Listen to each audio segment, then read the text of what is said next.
안녕하십니까. 신의균의 국방TV 시큐리티 뉴스입니다.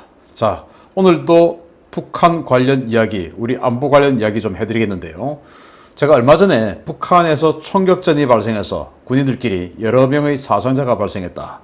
그것도 김정은의 특각에서 벌어진 일이다 라고 말씀드렸는데, 또 김정은 특각에서 총격이 벌어졌습니다. 지금 굉장히 여러 가지 사건 사고가 북한에서 벌어지고 있는데, 이게 바로 아주 유동적이다 라고 하는 사인이 될 수 있죠. 그래서 북한에 도대체 무슨 일이 벌어지고 있는지, 그리고 또 최근에 북한에 대한 해석을 아주 부드럽게 하려는 그런 조짐이 나오고 있습니다. 보겠습니다. 최근 북한이 노동당 규약을 개정해 대남 적화 통일 야욕을 포기했다는 주장, 국내 언론과 좌파 학자들 사이에서 많이 나오고 있는데요. 미국의 생각은 그렇지 않은 것 같습니다. RFA가 북한의 적화 통일 야욕이 더 강해졌다는 지적을 내놓아 주목됩니다.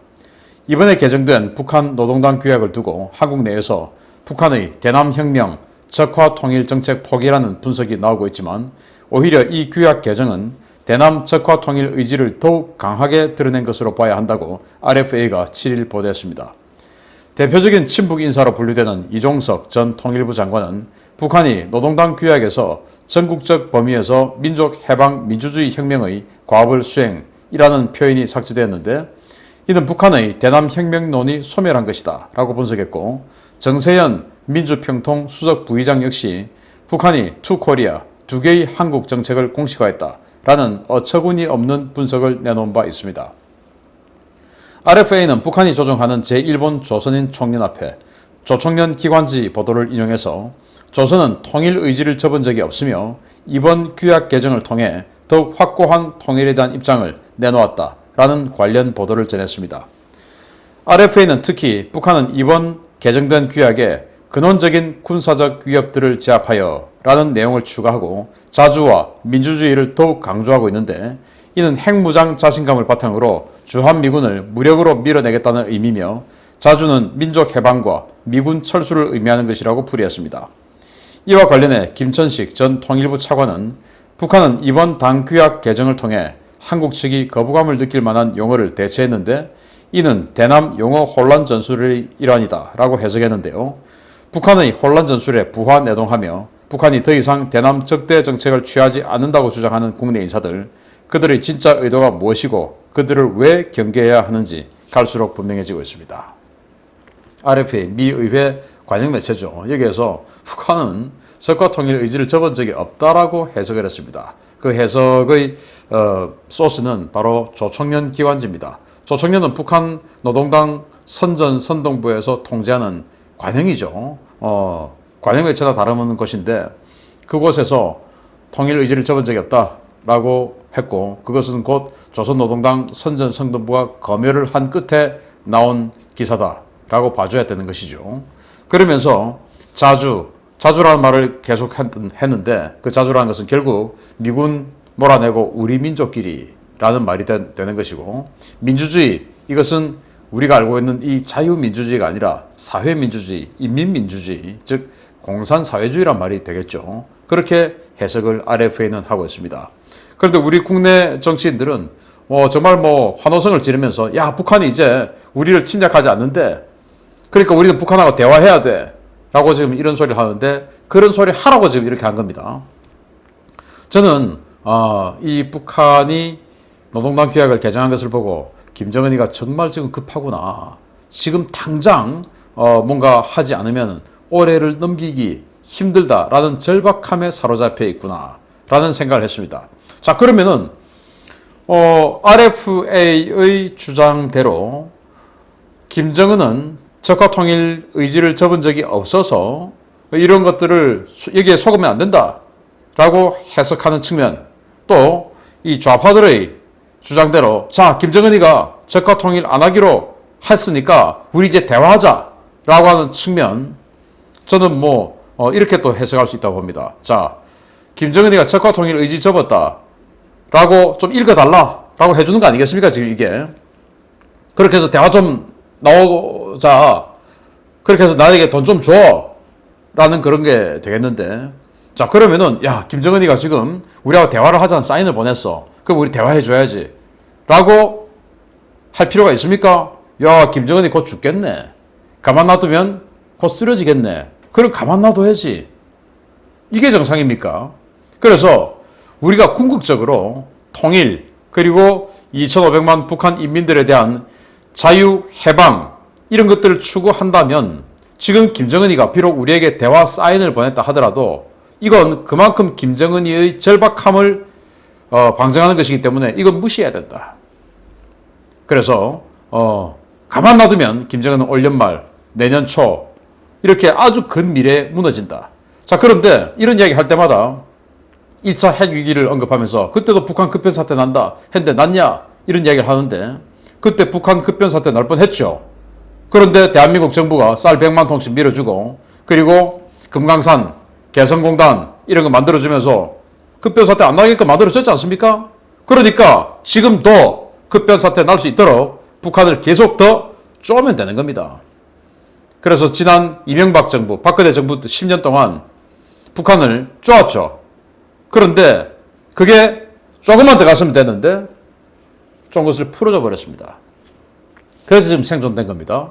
그래서 저는 어차피 지금 이 문재인 정부가 풀어주고 싶고 더 밀어주고 싶었는데 국제 제도가 세컨더리 보이콧이다, 유엔 제재다, 미국의 독자 제재다 이런 게 있으니까 마음대로 양지에서는 할 수가 없었죠. 음지에서는 어떻게 했는지 모르겠지만 그래서 음지에서 뭐 아무리 많이 해도 양지에서 해주는 것만큼 그렇게 세게 밀어줄 수는 없죠.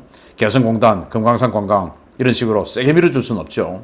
그러니까 지금 이 정부는 도와주고 싶어도 못 도와준, 제대로 못 도와준 그런 상황이 되고 자 다음에 정권 바꿔서 이제 한 번 더 딱 쪼아버리면은 김정은 정권, 저 세습 정권 무너지게 되어 있습니다. 여기에 뭐 북한 야 대화하자고 사인하네? 대화해야지 라고 하는 거 오직 김정은의 민원을 해결해 주는 것이다.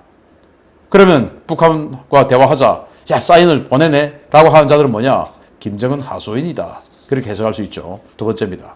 김정은이 별장으로 사용하는 비밀 특각에서 또 총성이 울렸습니다. 해군 소속 간부 하나가 사망했는데 이를 두고 군 내에서 갈등이 빚어지고 있다는 소식입니다. 지난 1일 함경남도 마전에 위치한 1호 특각지구 김정은 전용 별장에서 심야에 총격이 발생해 해군 소속 학생 군관이 사망했다고 데일리 NK가 7일 보도했습니다. 이번 사건은 바닷가에 위치한 이 특각 외곽 초소에서 발생했는데요.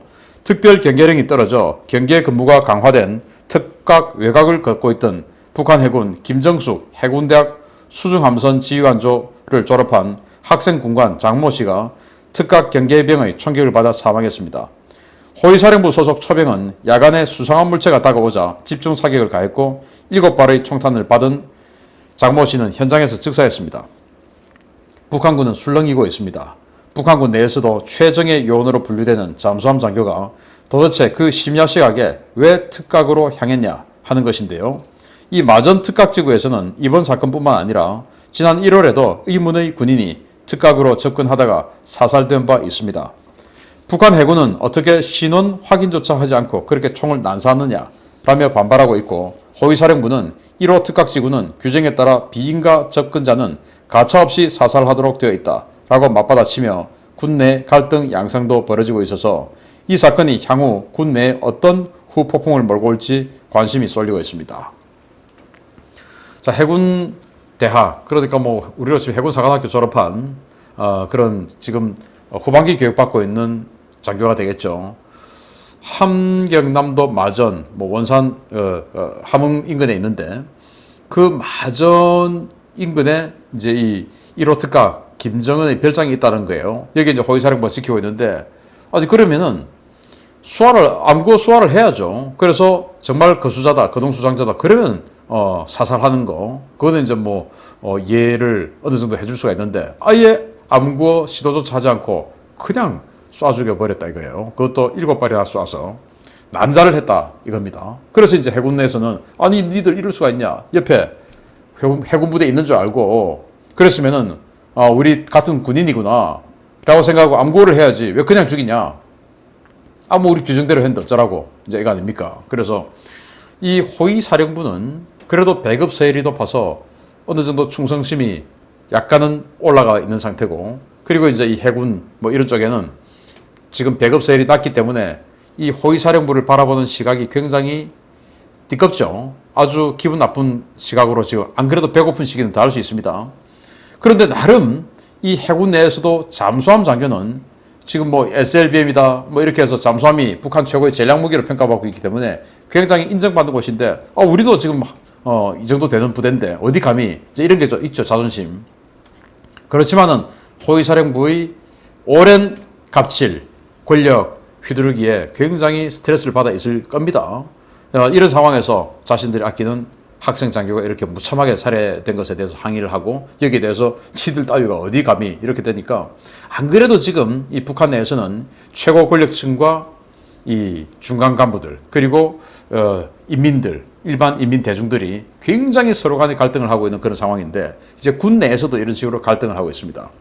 갈등을 할 수밖에 없는 상황이 되죠. 자, 여기에 대해서 그럼 뭐 김정은이 별장에 다가갔으니까 맞아 죽을 일 했네 라고 생각하는 사람이 있으면 굉장히 위험한 사고입니다. 지금 우리나라에서도 그러면 이런 식으로 하면은 아니 뭐 병사들이 장교들 식판 좀 닦아줄 수 있지 옛날에 우리 다 그랬는데 그런데 지금 그걸로 문제되지 않습니까?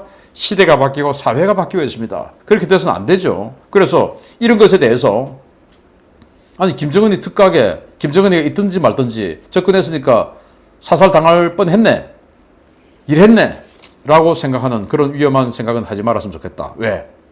우리는 이렇게 바뀌어 있고 저기는 아직 안 바뀌어 있기 때문에 저 불쌍한 2,500만 인민을 우리처럼 자유롭게 해방을 시켜줘야 되는데 북한은 뭐 원래 그런 데야 라고 하면은 해방을 시켜줄 수 없습니다. 김정은 체제를 인정하는 겁니다. 그런 생각을 해서는 안 되죠. 그래서 이런 정말 잔악한 일을 저지르고 있는 이 김정은의 이너서클들 그 밑에 있는 이 군인들까지도 하급 군인들까지도 이런 특권의식에 사로잡혀 있는 이런 북한 사회 빨리 해방시켜줘야 됩니다. 그러려면 우리 정부만 바꾸면 그날이 곧 올 것 같습니다.